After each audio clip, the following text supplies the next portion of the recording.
स्वागत है आपका हमारी इस खास पेशकश में। मैं हूं आपके साथ गीता चौहान।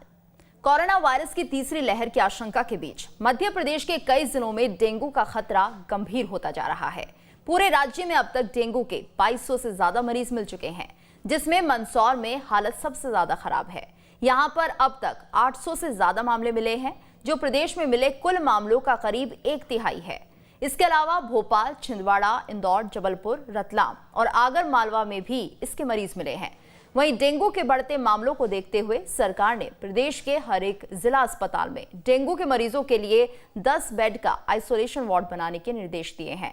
तो प्रदेश में बढ़ते डेंगू के मामलों पर चर्चा करने के लिए आज हमारे साथ मौजूद होंगे हेल्थ एक्सपर्ट। इसके साथ ही प्रदेश के अलग अलग हिस्से से हमारे रिपोर्टर भी मौजूद होंगे, लेकिन उससे पहले आप देखिए रिपोर्ट।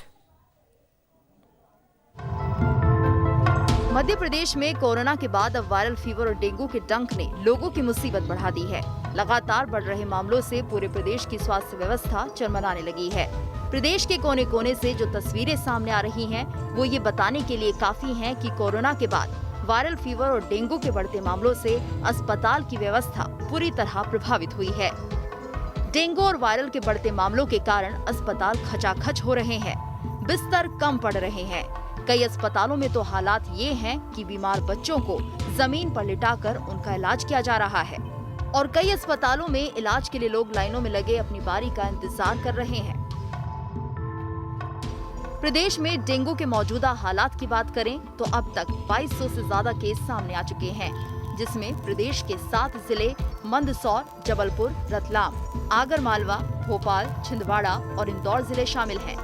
राजधानी भोपाल में अब तक 173, जबलपुर में 355 से ज्यादा मामले सामने आए हैं, जबकि छिंदवाड़ा में डेंगू के 7 नए मरीज मिलने के बाद कुल मरीजों की संख्या 85 हो चुकी है। मंदसौर में 40 नए मरीज मिले हैं, जिसकी वजह से मरीजों की अकेले मंदसौर में संख्या 821 हो गई है। यानी मंदसौर में अकेले डेंगू के 1/3 मरीज मिले हैं। वहीं प्रदेश में डेंगू और वायरल फीवर के बढ़ते कहर को देखते हुए सरकार ने प्रदेश के हर एक जिला अस्पताल में डेंगू के मरीजों के लिए 10 बेड का आइसोलेशन वार्ड बनाने के निर्देश दिए हैं। साथ ही सीएम शिवराज खुद 15 सितंबर को सुबह 10 बजे सड़क पर उतरेंगे, जहां वो जन जागरूकता अभियान चलाकर लोगों से जलभराव खत्म करने की अपील करेंगे। वहीं डॉक्टरों का कहना है कि कोरोना के साथ मौसमी बीमारियों से सतर्क रहने की जरूरत है। खांसने छींकने से या क्लोज एरिया में मतलब भीड़ भाड़ वाले एरिया में, उससे वायरल फीवर के केस, उसमें सर्दी जुकाम जस्ट लाइक बिल्कुल जैसे सिम्टम बिल्कुल कोविड जैसे होते हैं, लेकिन कोविड नहीं होता है। टेस्ट भी कराते तो नेगेटिव आता है। तो उसमें वायरल फीवर के बचाव के लिए तो सबसे बढ़िया है सोशल डिस्टेंसिंग, मास्क लगाना और साफ़ सफाई से रखना। ये हमारा मतलब जनता के लिए, मतलब लोगों के लिए ये संदेश है कि साफ़ सफाई रखें। मच्छरों से अगर घर में मच्छर हैं तो मच्छरदानी लगा के सोएं और घर में पानी, गड्ढों में पानी नहीं भरने दें, बर्तनों में पानी नहीं भरने दें। बहरहाल इस वक्त स्थिति एमपी में वाकई गंभीर है, लिहाजा प्रदेश के मुखिया सीएम शिवराज ने कलेक्टरों से अस्पतालों की ओपीडी में डेंगू की जांच की व्यवस्था के साथ ही उन्हें मौजूदा हालात की लगातार मॉनिटरिंग के भी निर्देश दिए हैं। Team news state. तो लगातार ये मामले बढ़ते जा रहे हैं। ऐसे में कहीं ना कहीं लोगों के बीच भी डर बना हुआ है कि आखिर ये मामले बढ़ेंगे तो किस तरह से स्वास्थ्य विभाग की तरफ से व्यवस्था की जाएगी। और इस वक्त हमारे साथ हेल्थ एक्सपर्ट भी जुड़ गए हैं। डॉक्टर शरद पंडित हमारे साथ बने हुए हैं। डॉक्टर शरद, अगर हम बात करते हैं डेंगू के बुखार की, तो किस तरह के लक्षण इसमें देखने को मिलते हैं? देखिए, सबसे पहले तो ये है कि इस समय डेंगू का जो ये प्रकोप पड़ा हुआ है और जगह जगह जो है वो मॉस्किटो के लिए ब्रीडिंग प्लेसेस अवेलेबल है। पानी जहाँ इकट्ठा होता है तो मलेरिया और डेंगू का ये मच्छर इसमें पनपता है। और जहाँ तक लक्षण का आपने सवाल है कि लक्षण के बारे में पूछा है, तो इसमें बहुत ही हाई ग्रेड टेम्परेचर यानी खूब तेज बुखार रहता है, बॉडी ब्रेकिंग, बोन ब्रेकिंग इसको जो है वो फीवर कहते हैं, हाथ पैरों में दर्द, सिर में दर्द, कमर में दर्द और इस तरह के लक्षण के साथ बहुत तेज जाता है ये बुखार, 102, 103 डिग्री तक भी पहुंच सकता है। तो ये इसके लक्षण हैं और मुख्य कारक इसका जो है वो जो है डेंगू के लिए जो है एडिस इजिप्टियाई नाम का एक मच्छर होता है। ये मच्छर जो है साफ पानी में पनपता है। अपने घरों में भी ये फ्लावर पॉट, कूलर या हमारे ऐसे स्थान जहाँ बर्तन में पानी वगैरह एकत्रित उनमें पनपता है, तो इस चीज की सावधानी रखना चाहिए लोगों को कि ये मच्छर पनपने लगा। जी डॉक्टर शरद, अगर किसी को ऐसे लक्षण दिखते हैं और लगातार दवाइयों का सेवन भी कहते हैं कि बिना डॉक्टर की सलाह के नहीं करना चाहिए, लेकिन कई बार लोगों को लगता है कि 2-3 दिन फीवर है, कोई बात नहीं, तो ऐसे में आप क्या कहेंगे कि जल्द से जल्द डॉक्टर से सलाह लेनी बहुत ज़रूरी है, क्योंकि लगातार जिस तरह से मामले बढ़ रहे हैं, डेंगू, मलेरिया, चिकनगुनिया कुछ भी हो सकता है? नहीं, देखिए क्या है कि ये मामलों में जो है वो लापरवाही नहीं बरती जाना चाहिए, क्योंकि डेंगू जो है वो कभी कभी गंभीर रूप ले लेता है। डेंगू का जो प्रकार है, हम लोग जो टेक्निकली इसको समझाते हैं, एक क्लासिकल डेंगू होता है, एक जो होता है शॉक सिंड्रोम, जिसमें आदमी बेहोश हो जाता है, मूर्छा आ जाती है। तो तीसरा रहता है हेमरेजिक, उसमें शरीर में रक्तस्राव होने लगता है। तो मैं ये सलाह दूंगा कि आपको बुखार है, आपने चिकित्सक से परामर्श लीजिए, जो ब्लड टेस्ट या अन्य लेबोरेटरी इन्वेस्टिगेशन को कहें वो सब करवाना चाहिए, और इसको जो है इन्वेस्टिगेशन के बाद डॉक्टर असेस करते हैं कि ये किस तरह का डेंगू है और इसमें आगे किस जो लाइन ऑफ ट्रीटमेंट पे चलना पड़ेगा। तो मेरा यही परामर्श है कि इसमें डॉक्टर के बिना परामर्श के जो है ट्रीटमेंट नहीं लीजिए। पर सामान्य रूप से यदि आप पैरासीटामोल की गोली जो है एडल्ट के लिए 6 से 50 मिलीग्राम की, और कम उम्र वालों के लिए या कम वजन है जिनका, उनके लिए 500 मिलीग्राम की गोली दिन भर में 3 गोली पर्याप्त ली जा सकती है, परंतु ये केवल एक तात्कालिक या अस्थायी रूप से, बाकी डॉक्टर से परामर्श जरूरी है। बिल्कुल, बहुत जरूरी हो जाता है जिस तरह से तमाम तरह के मामले सामने आ रहे हैं। इस वक्त हमारे साथ संवाददाता विनोद भी जुड़ गए हैं ग्वालियर से। विनोद, अगर हम ग्वालियर की बात करते हैं तो यहाँ पर किस तरह से हालात बने हुए हैं, क्योंकि लगातार डेंगू के मामले बढ़ते जा रहे हैं, स्वास्थ्य विभाग की तरफ से क्या तैयारियां हैं अस्पतालों में?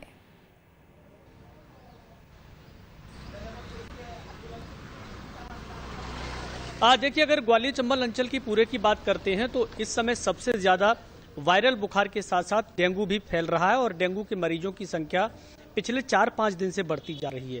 शुरुआत में 2-4 मरीज आए थे, उसके बाद 10 हुए, 15 हुए, और अब ऐसा बताया जा रहा है कि 15 से ज्यादा मरीज हो गए हैं। अस्पतालों में अगर हम बात करते हैं, चाहे वो जिला अस्पताल हो या ग्वालियर का सबसे बड़ा आरोग्य अस्पताल हो, इन अस्पतालों में जो कोविड वार्ड बनाए गए थे, उन कोविड वार्डों को अब वायरल और डेंगू के मरीजों के लिए टेक ओवर कर लिया गया है। जरूरत पड़ने पर उन मरीजों को वहां भर्ती किया जाएगा। लेकिन एक तस्वीर हमें कहीं दिखाई नहीं दे रही जो इस समय अक्सर होना चाहिए था, आज से 1 महीने पहले जिसकी शुरुआत होनी चाहिए थी। साफ सफाई के नाम पर सिर्फ खाना पूर्ति होती है, कहीं कोई जागरूकता अभियान नहीं चलाए जा रहे। डेंगू मलेरिया की जो छिड़काव वाली गाड़ियां हमें नजर आती थी, नगर निगम की दवाई छिड़कने वाली, वो गाड़ियां भी कहीं नजर नहीं आ रही हैं। और इसकी एक बड़ी वजह ये भी है कि पूरा स्वास्थ्य महकमा इस समय टीकाकरण में लगा हुआ है, क्योंकि सरकार के मुखिया शिवराज सिंह चौहान ने सीधा सबको चेतावनी दे दी है कि 18-20 तारीख तक मध्य प्रदेश में टीकाकरण का पहला डोज का काम पूरा करें। अगर नहीं करते हैं तो ग्वालियर कलेक्टर ने स्वास्थ्य विभाग को वार्निंग दे दी है कि उन्हें बर्खास्त कर दिया जाएगा। तो सबका ध्यान इस समय टीकाकरण पर है, और उसकी बड़ी वजह यह है कि डेंगू और मलेरिया के मरीज बढ़ते जा रहे हैं, उस पर शासन प्रशासन का ध्यान कम है।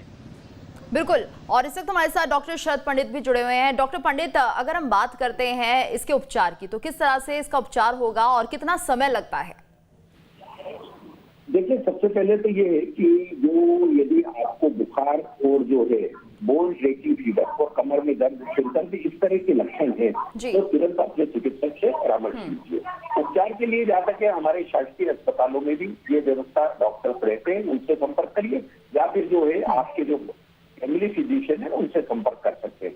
बुखार के इस तरह के लक्षण के लिए जैसा मैं बता रहा हूँ कि पैरासीटामोल की गोली जो है वो नॉर्मली प्राइमरीली जो है ट्रीटमेंट के तौर पर दी जाती है, क्योंकि एक वायरल इन्फेक्शन है और वायरल का कोई स्पेसिफिक ट्रीटमेंट नहीं होता, केवल सिम्टोमेटिक ट्रीटमेंट यानी लक्षणों के आधार पर इसका ट्रीटमेंट किया जाता है। परंतु डॉक्टर जो है इसकी टेक्निकल जो है बारीकियों को समझते हैं, वो किस तरह का डेंगू है। जैसा मैंने बताया, कई बार डेंगू जो है वो गंभीर रूप ले लेता है, उसमें क्या है कि शरीर में जगह जगह रक्तस्राव होने लगता है और वो खतरनाक साबित हो सकता है। ठीक इसी तरह एक डेंगू ऐसा भी होता है जिसको हम डेंगू शॉक सिंड्रोम कहते हैं, उसमें आदमी के ब्रेन पे असर हो जाता है, वो मूर्छित हो जाता है, अनकॉन्शियस हो जाता है, और इस समय उसको जो है हॉस्पिटलाइजेशन की जरूरत रहती है। तो ये सारी चीजों को दृष्टिगत रखते हुए किसी भी रोगी को यदि बुखार के लक्षण है तो अपने चिकित्सक से परामर्श करें।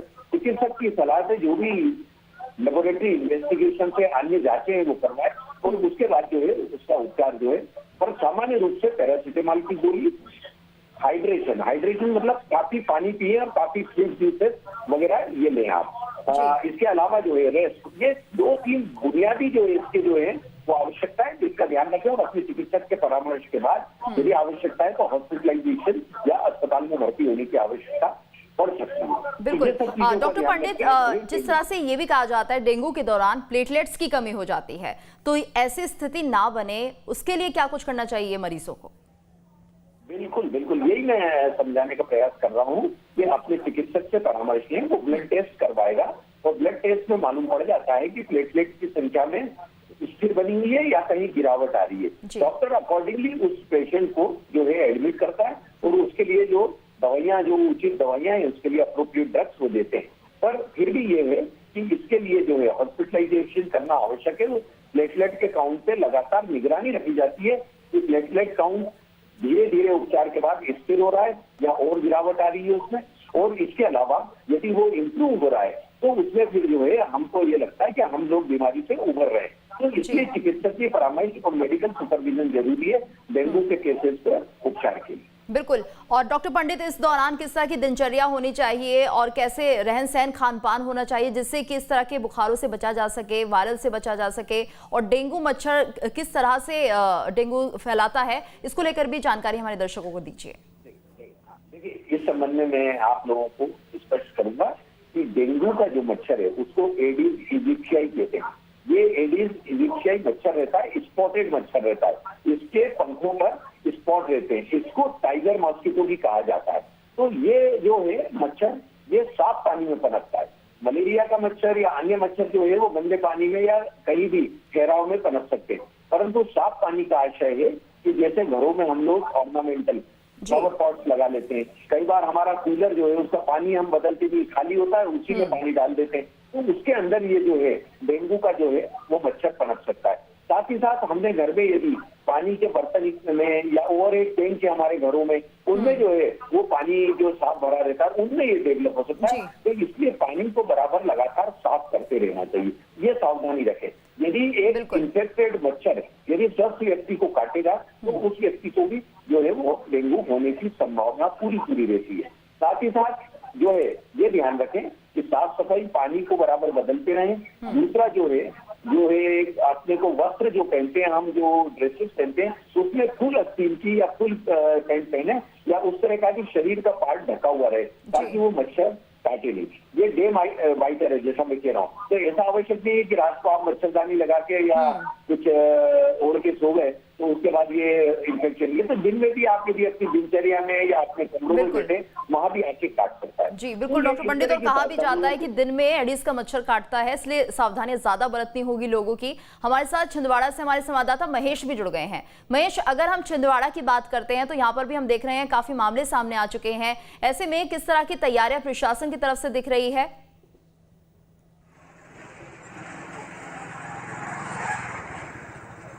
छिंदवाड़ा जिले में पिछले 15 दिनों में माना जाए तो लगभग 500 से ज्यादा डेंगू के मरीज आ चुके हैं। अभी आज फिलहाल 7 मरीज और फिर से डेंगू के आ गए हैं। अब लगातार जिस तरह से अस्पताल में व्यवस्थाएं बनी हुई हैं वो कहीं ना कहीं थोड़ी कम व्यवस्था महसूस हो रही है। एक एक बेड पर 2-2, 3-3 मरीजों को सुला करके उनका इलाज किया जा रहा है, परंतु लगातार जिस तरह से छिंदवाड़ा में इस व्यवस्थाएं जो बनानी चाहिए वो व्यवस्थाएं नहीं बन पा रही है, जिसके चलते कहीं ना कहीं अभी सब मरीजों को परेशानियों का सामना करना पड़ रहा है। प्रशासन को तत्काल ऐसी व्यवस्थाएं बनानी पड़ेगी कि जिसके कारण लोगों को नागपुर रेफर ना होना पड़े। अब तक तो छिंदवाड़ा जिले में 3 लोगों की मौत भी हो चुकी है और कहीं ना कहीं अब ये घातक बीमारी जो है आगे बढ़ती जा रही है, जिसके चलते अब लोगों को भी सतर्क रहने की आवश्यकता महसूस की जा रही है। वहीं पर्याप्त व्यवस्थाएं भी नहीं है, प्राइवेट अस्पतालों में भी भारी भीड़ लग रही है, जिसके चलते भी डेंगू के मरीजों की संख्या बढ़ती जा रही है। बिल्कुल, डेंगू से बचने के लिए जरूरी है कि साफ सफाई का ध्यान रखा जाए, इसके साथ साथ दवा का छिड़काव करने की बात भी लगातार कही जा रही है। विनोद हमारे साथ बने हुए हैं और उससे पहले हम रुक कर लेते हैं हमारी संवाददाता दीप्ति चौरसिया का। दीप्ति, अगर हम बात करते हैं जिस तरह से प्रदेश में लगातार मामले बढ़ रहे हैं, तो ऐसे में किस तरह की सावधानियां बरतने के लिए नगर निगम वहां पर छिड़काव कर रहा है, कैसे कुछ जो स्वास्थ्य विभाग की तैयारियां वो आपको दिख रही हैं?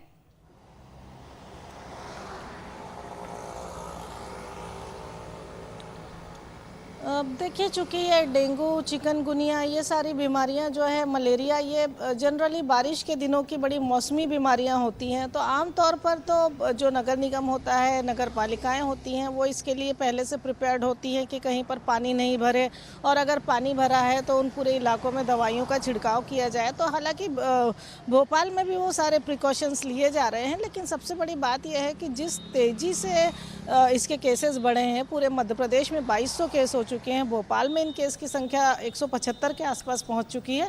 तो ये बहुत ही चिंता की बात है, और ये चिंता की बात इसलिए भी है क्योंकि इस वक्त कोरोना की तीसरी लहर की आशंकाएं भी चल रही हैं। कोरोना अभी पूरी तरह से ख़त्म नहीं हुआ है, और ऐसे में अगर ये मौसमी बीमारियां आएंगी बार बार, तो कहीं ना कहीं इम्यूनिटी पर भी असर पड़ेगा, और अगर वीक होंगे, मौसमी बीमारियों का शिकार होंगे, तो कोरोना के भी लगने के चांसेस बढ़ेंगे। तो कोशिशें हैं, जिस तरह से सारे प्रिकॉशन लिए जाते हैं कि स्वास्थ्य विभाग का अमला जो है घर घर जाके पूरा देखभाल देखता है कि आखिर घर में कहीं पानी तो नहीं भरा है, डेंगू के लार्वा तो नहीं है, अगर लार्वा होते हैं तो उन पर दवाइयों का छिड़काव किया जाता है। तो ये सारी तैयारियां जो है, लेकिन दीप्ति, यहाँ पर ये भी मानेंगे कि तैयारियां उस तरह से हुई नहीं, क्योंकि जिस तरह से मामले अचानक बढ़ गए हैं, अब संभल पाना मुश्किल हो रहा है। 2200 से ज्यादा केसेस आ चुके हैं मध्य प्रदेश में। तैयारियां अगर उस तरीके से पहले ही हो जाती तो शायद इस तरह से हालत नहीं बनती। जैसे कि हम सुन रहे हैं कि लगातार कुछ ऐसे अस्पताल हैं जहां पर जो मरीज हैं वो जमीन पर लेटकर अपना इलाज करवा रहे हैं।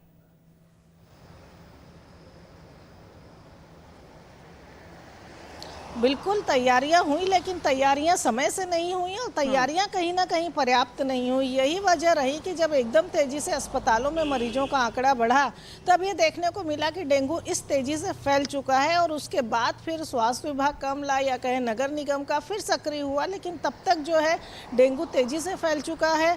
और उससे बड़ी चीज़ ये हो गई है कि ये भी तय किया गया था कि स्वास्थ्य विभाग दूसरे विभाग के भी एक एक व्यक्ति को तैयार करेगा इस चीज़ के लिए कि वो डेंगू के लिए लोगों को अवेयर करे, मलेरिया के लिए करे। लेकिन जितनी तैयारियां होनी चाहिए उतनी आमतौर पर जो है नगर निगम की तरफ से, या कह सकते हैं कि स्वास्थ्य विभाग के अमले की तरफ से नहीं हो पाती हैं। क्योंकि दावा तो ये भी कहा जा रहा था कि जो तीसरी लहर है उसके लिए पूरी तरह से चाक चौबंद है, पूरी स्वास्थ्य व्यवस्थाएं बेहतर कर ली गई हैं, लेकिन डेंगू में और वायरल फीवर में और या फिर कहें मलेरिया में जिस तरीके से मरीज सामने आए, उससे ये भी बड़ा क्लियर हो गया कि मौसमी बीमारियों से अस्पताल नहीं निपट पा रहे हैं। तो अगर कोरोना की तीसरी लहर आएगी तो क्या स्थितियां हो सकती हैं, मतलब कहा जा सकता है कि स्थितियां बहुत भयावह हो सकती है। सही कह रहे हैं। और इस वक्त हमारे साथ डॉक्टर पंडित भी जुड़े हुए हैं। डॉक्टर पंडित, ऐसे में अगर कोई कोविड पेशेंट आता है, कैसे समझे जाए उनके लक्षण, या फिर सिर्फ एक टेस्ट इसके लिए जरूरी होगा? अगर कोई पेशेंट है तो उसे तुरंत, अगर किसी को ऐसे लक्षण दिखते हैं, तुरंत उसे 3-4 टेस्ट करा लेने चाहिए, क्या कहेंगे? नहीं, बिल्कुल। देखिए, इस समय कोविड के केसेस भी बराबर आ रहे हैं, और जो डिक्लाइनिंग फेज था, अब केसेस जो है कोरोना के फिर से आने लगे। अब डेंगू और मलेरिया का प्रकोप के साथ है, तो ये तो मेडिकल इन्वेस्टिगेशन के बाद ही जो है तय हो पाएगा कि ये कोविड है या वेक्टर जनित रोग या मच्छर से होने वाला रोग मलेरिया या डेंगू है। दूसरी चीज है, थोड़ा सा इसमें लक्षणों को हमको समझना पड़ेगा। जो कोविड रहता है, इसमें जो है अपर रेस्पिरेटरी ट्रैक्ट इन्फेक्शन, यानी जो हमारा श्वास तंत्र रहता है, ये प्रभावित होता है। तो इसमें खांसी, सर्दी, जुकाम, नजला, चेस्ट पेन, बलगम आना, ये इस तरह के लक्षण रहेंगे।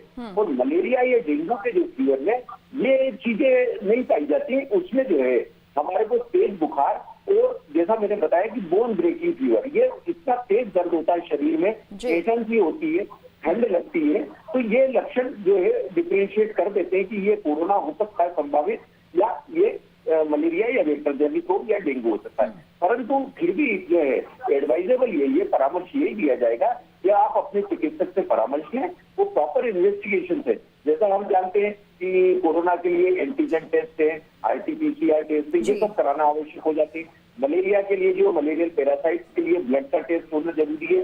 डेंगू के लिए भी जो है वो ब्लड का टेस्ट होता है। तो अलग अलग टेस्ट है, ये जो है निश्चित जो है डॉक्टर करेगा कि वो किस ढंग से वो देखता है। परंतु एक प्रारंभिक रूप से दोनों के लक्षणों में बिल्कुल। ग्वालियर से हमारे साथ संवाददाता विनोद जुड़े हुए हैं। विनोद, अगर हम ग्वालियर की बात करते हैं तो यहाँ पर किस तरह से व्यवस्था की जा रही है? क्या इन सभी मौसमी बुखारों के लिए टेस्टिंग पर्याप्त है? क्योंकि जिस तरह से डॉक्टर साहब बता रहे हैं कि तमाम तरह के बुखारों के लिए पहले टेस्ट होना अनिवार्य ही है, उसी के बाद ट्रीटमेंट भी होगा। तो क्या इस तरह की व्यवस्थाएं आपको दिख रही हैं ग्वालियर में?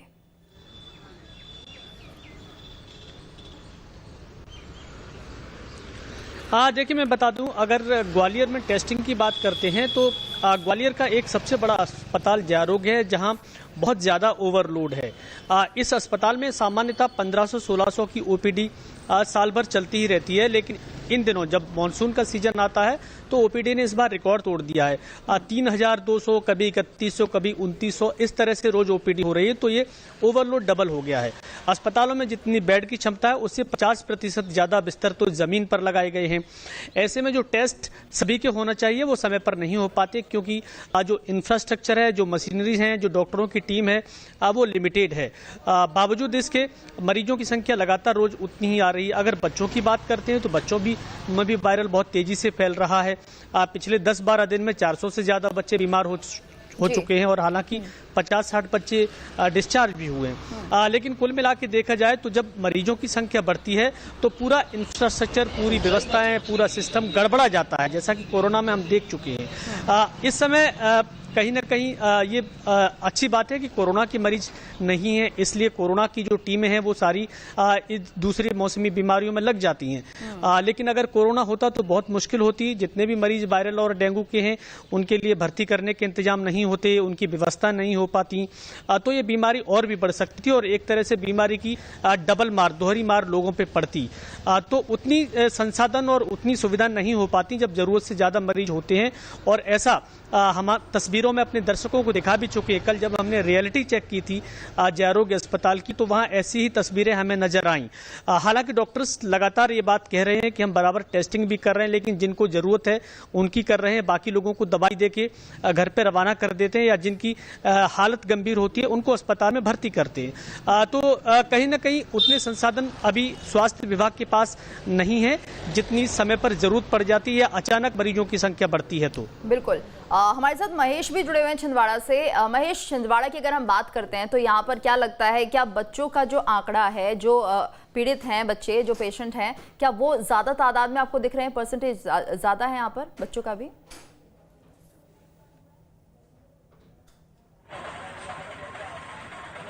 बिल्कुल ये बात सही है कि छिंदवाड़ा में जो है बच्चों की संख्या डेंगू के मरीजों की काफ़ी ज़्यादा होती जा रही है, और लगातार जिस तरह से डेंगू के मरीजों की संख्या बढ़ रही है उसको लेकर के अब छिंदवाड़ा में भी बहुत चिंता का विषय बना हुआ है। चूंकि कोरोना की मार पूरा छिंदवाड़ा झेल चुका है और लगभग कई लोगों की, हजारों लोगों की यहाँ मौत भी हुई थी, ये लेकर के, और 3 लोगों की जिस तरह से डेंगू में अभी तक के मौत हो चुकी है, और लगभग 500 से ज्यादा मरीज यहाँ पर भर्ती हो चुके हैं। तो इसको लेकर के कहीं ना कहीं अब ये चिंता का विषय तो निश्चित रूप से कहीं ना कहीं बना हुआ है कि प्रशासन को भी अब पूरे पर्याप्त इंतजाम करने होंगे। साथ ही यदि प्रशासन इस बात को लेकर के यदि व्यवस्थाएं थोड़ी सी भी कमजोर करता है तो कहीं ये भयानक रूप ना ले ले ये डेंगू की बीमारी। बिल्कुल, हमारे साथ दीप्ति भी जुड़ी हुई है भोपाल से। दीप्ति, भोपाल में जिस तरह से खुद सीएम कह रहे हैं कि वो 15 सितंबर को जाएंगे, लोगों को जागरूक करेंगे, इसके साथ साथ नगर निगम को भी लगातार निर्देश दिए जा रहे हैं कि सफाई की जाए और पानी जमा ना होने दिया जाए, छिड़काव किया जाए, तो किस तरह से काम हो रहा है आखिर?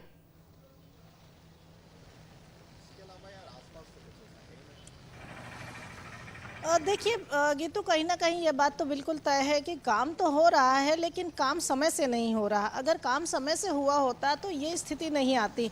आज अस्पतालों की स्थिति ऐसी नहीं होती कि वहाँ पर बेड बिल नहीं है। दूसरी बड़ी बात कि शायद ये स्थिति भी नहीं आती कि खुद मुख्यमंत्री को निकलने की बात आती, उनको खुद मैदान में आना पड़ता। तो कहीं ना कहीं हम ये मान सकते हैं कि स्वास्थ्य विभाग की लापरवाही भी है, और ये भी मान सकते हैं कि कहीं ना कहीं जनता की भी लापरवाही है। वो भी अपने आसपास की चीज़ों का ख्याल रख सकती है, जो शायद वो निर्भर करती है कि सरकार आए और सरकार ही देखे या हेल्थ डिपार्टमेंट आए वही देखे। तो गलतियां हैं, और दूसरा स्थितियां बिगड़ी इसलिए क्योंकि काम जो करेगा वो समय रहते नहीं करेंगे, क्योंकि ये बात तय होती है कि मानसून आने के साथ मानसूनी बीमारियां भी साथ में आती हैं, लेकिन उनको लेकर समय रहते जो है कोई कदम नहीं उठाया गया। और जब सारी चीज़ों की शुरुआत की गई तब तक अस्पतालों में स्थितियां बिगड़ चुकी थी। तो काफ़ी हद तक अब ये फैला हुआ है, और एक साथ 2200 केस होना पूरे प्रदेश में अपने आप में बड़ी बात है। और उस स्थिति में जब लगातार जो है मुख्यमंत्री भी ये बात कह रहे हैं और लगातार स्वास्थ्य विभाग बोल रहा है कि वो काम कर रहा है, लेकिन मैदानी स्तर पर कुछ दिखाई नहीं दिया। यही वजह है कि आज ये हालात हो गए कि मुख्यमंत्री खुद निकल रहे हैं, खुद अवेयर कर रहे हैं। अब चूंकि कोविड जैसी स्थितियां भी नहीं, कोविड चल रहा है, कोविड के लिए अवेयरनेस तक तो समझ में आती है, लेकिन डेंगू, मलेरिया जैसी बीमारियां तो बहुत सालों से चली आ रही, बल्कि सीजनल बीमारियां सभी इसको जानते हैं। तो इसके लिए मुख्यमंत्री को मैदान में आना पड़े, मतलब कहीं ना कहीं मैं मैं ये मानती हूँ कि ये प्रशासनिक अमले की कमी हो सकती है, कमजोरी हो सकती है कि उसने मैदानी स्तर पर लोगों को शायद इतना अवेयर नहीं करा और इस तरह से तैयारियां नहीं करी।